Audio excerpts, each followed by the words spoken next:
हर हर महादेव सभी को। इस साल हरियाली तीज के अवसर पर 3 शुभ योग का निर्माण हो रहा है। इसमें परिधेय योग, शिव योग और रवि योग का नाम शामिल है।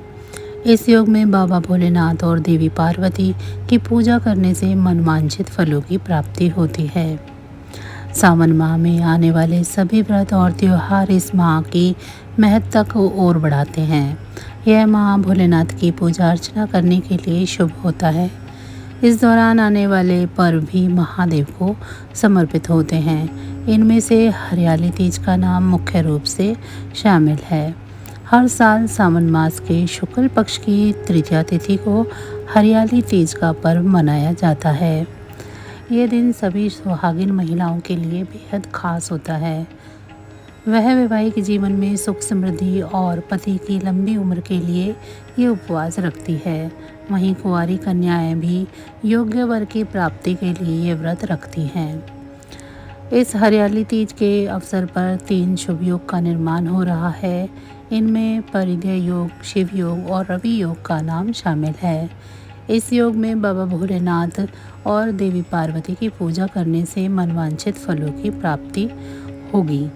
साथ ही सौभाग्यवती भव का आशीर्वाद प्राप्त होता है। वहीं पूजा के दौरान व्रत कथा सुनने का विधान भी है।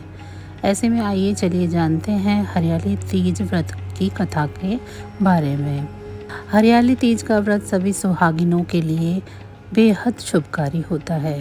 पति की तरक्की और जीवन में खुशहाली के लिए ये उपवास किया जाता है।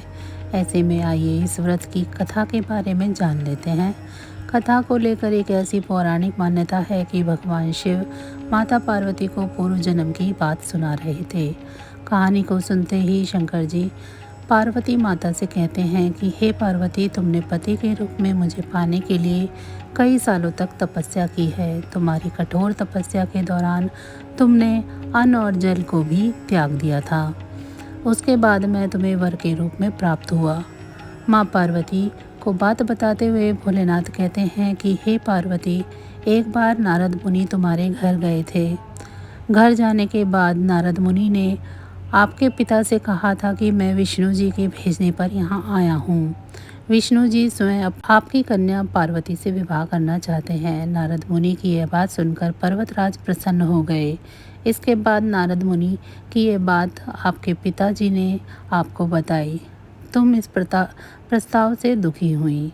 फिर इस बात का जिक्र तुमने अपनी सखी से किया था। तुम्हारी सखी ने तुम्हें कठोर तप करने की सलाह दी थी। इसके बाद तुम मुझे पति रूप में प्राप्त करने के लिए एक जंगल की गुफा में चली गई थी। वहाँ तुमने रेत के शिवलिंग बनाकर तप किया। फिर तुम्हारी तपस्या से प्रसन्न होकर सावन मास की शुक्ल पक्ष की तृतीया तिथि पर मैंने तुम्हें दर्शन दिए। इसके बाद तुम्हारी मनोकामना पूरी करने का वचन देते हुए मैंने तुम्हें अपनी पत्नी के रूप में स्वीकार कर लिया था। इस दौरान तुम्हारे पिता भी गुफा में तुम्हें ढूंढते हुए आ गए। फिर अपने पिताजी से कहा तुमने कि मैं आपके साथ चलूँगी, लेकिन जब आप मेरा विवाह महादेव से कराएंगे। तुम्हारी यह बात सुनकर उन्होंने यह विवाह कराने के लिए हाँ कर दी। इस दौरान भगवान शिव माता पार्वती से कहते हैं कि श्रावण तीज के दिन तुम्हारी इच्छा पूरी हुई और तुम्हारे कठोर तप की वजह से तुम्हारा विवाह भी हुआ। तभी से लेकर ऐसी मान्यता है कि जो कन्या सावन तीज पर व्रत करती हैं उसके वैवाहिक जीवन में खुशियां बनी रहती है।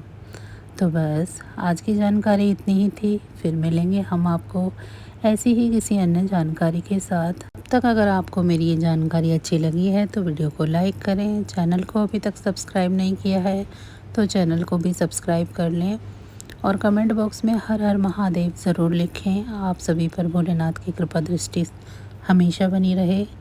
आप सभी का बहुत बहुत धन्यवाद।